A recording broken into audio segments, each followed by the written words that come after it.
Hi everyone, it's Danny. Welcome back to another video for the Cocoa Vanilla Studio design team. Today I'm going to be working with the brand new No Limits collection. It is absolutely incredible, so many gorgeous pieces, and this 12 by 12 pattern paper is one of my absolute favorites, so I had to go ahead and make a background using it. Now the pattern is amazing by itself, but I really wanted to add lots of detail and texture and dimension, so I'm going to use a few things to do that. What you can see here is some leftover little rhinestones I have from my diamond paintings, my diamond dots that I like to do. I've been doing them recently and I find them really relaxing. And if you do these, you'll know that generally you have a heap left over at the end. So what I've been doing is combining similar colors and kind of making my own little color mixes. And I haven't really had much of an idea of what to do with them until now. So I just went ahead and used the pattern that was already there and just filled in a bunch of the spots with the tacky glue and the rhinestones. Now I'm coming in with some of my Nuvo drops, and you can see I'm just using the pattern that's already on the paper.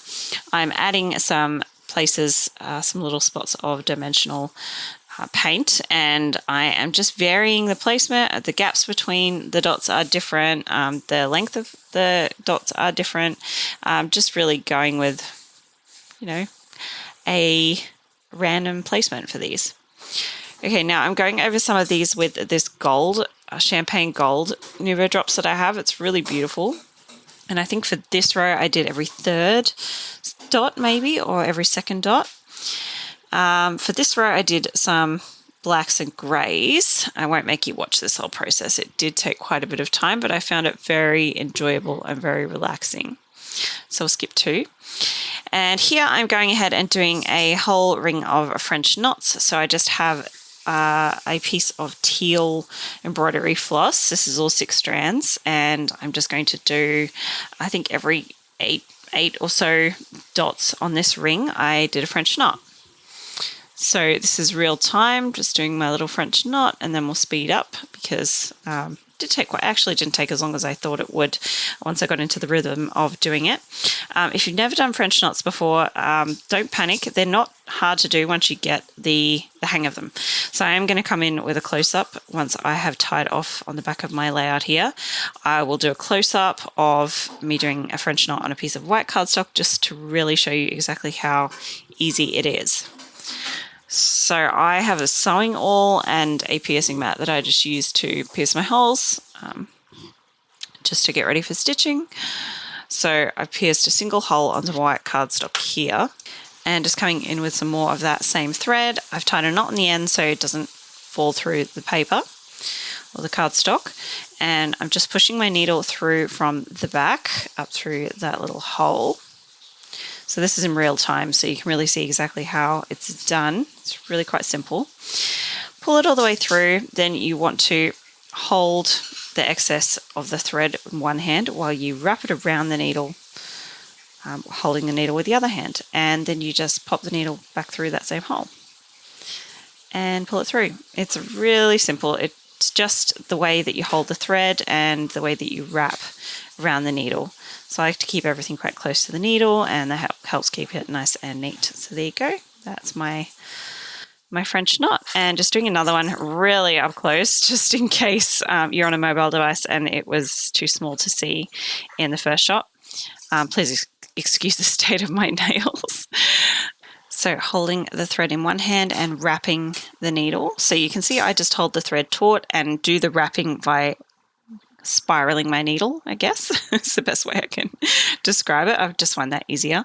And then back down through the hole, and you get this nice tidy little knot, and it gives a lot of texture and dimension. It looks really, really cool, and I really enjoy doing them. So here I'm just doing a final ring of Nuvo drops just around this outer edge. Oh, I do think I come in again with some more of the gold around one of the innermost rings. So there we go, around that innermost ring, and just doing every second or third one there. And just coming in for a close-up to show you how much detail is now on that background. So it was amazing to begin with, but now I've added all those dimensional dots and rhinestones and stitching. It looks even more amazing. So had a lot of fun making this background. I really, really enjoyed it. So I'm going to put my photo in the center there because it's not a completely perfect circle. It's kind of like a wonky oval. I am using a bit of scrap cardstock and I'm just kind of using those dots that I made on that one of the more inner rings to kind of feel through the paper and see where that ring is. And that's going to be my guide for making a photo template. So I'm just going to trim that out.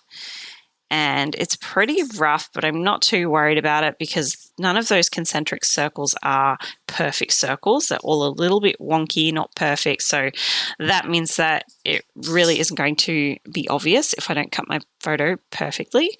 I think it would look weirder if I did make my photo a perfect circle or a perfect oval, because then it wouldn't sit nicely inside all those rings. So just going ahead and using that little oval I've cut out to trim around my photo. And I did go in off camera and just kind of trim up the edges a little bit where it was a bit uneven. But there you go, that's pretty much how it's going to sit right in the center there. I love this layout. Adding a bit of dimensional foam on the back just to help it sit up from the background a bit. I'm going to adhere that down using some double-sided tape and some tacky glue as well, just for some extra insurance. There we go.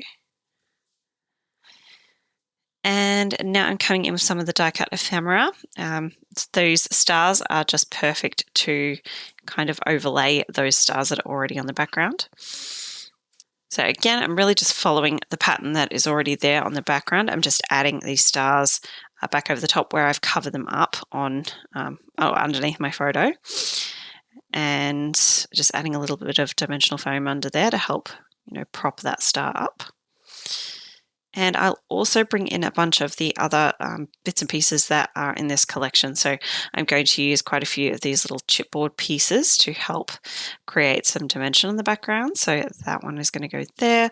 I'll also pull off some of these little chipboard stars, and there's also a couple of little chipboard circles that, well, I think of them as little planets. So this background paper definitely reminds me of a solar system, which is just amazing. So I'm also going to fill in some of those little spots using the little wood buttons. I'm just going to use 3 of the teeny tiny ones. I love them so much. Now these enamel shapes, I love these so much, or I keep calling them enamel shapes or enamel dots, but they're actually puffy. They're just really glossy, so they remind me a lot of enamel shapes. So again, just overlaying some of those little stars and some of those little planets, as I like to think of them. Just adding lots of dimension and detail. Gosh, I love these shapes. They're so pretty. Really, really glossy, and the colors are just amazing. And for my title, of course, I'm going to use the die cut titles. Lots of really awesome titles in this little pack. So I've got my words here. I'm going to use Cool Kid. I haven't decided exactly where my placement's going to be, but I do end up curving it along the top of my photo here. So I am just going to cut up the individual letters. And it's really easy to do this with these titles because they have a wide enough border that you can trim them up into individual letters and, not be trimming too close to the actual letter, which is awesome. So I did play around with the idea of putting kid at the bottom, but I do end up putting it back at the top there. I just prefer how that looks. I'm adding my date here. I'm using Distress Oxide in Korea Smoke, and I didn't stamp it right the first time, so I just went in and stamped it again properly and then just ghosted the stamp, so got the rest of my ink off on the top and the bottom of it, so it looks like the mistake was deliberate, which is a really handy way to fix up a messed up date stamp.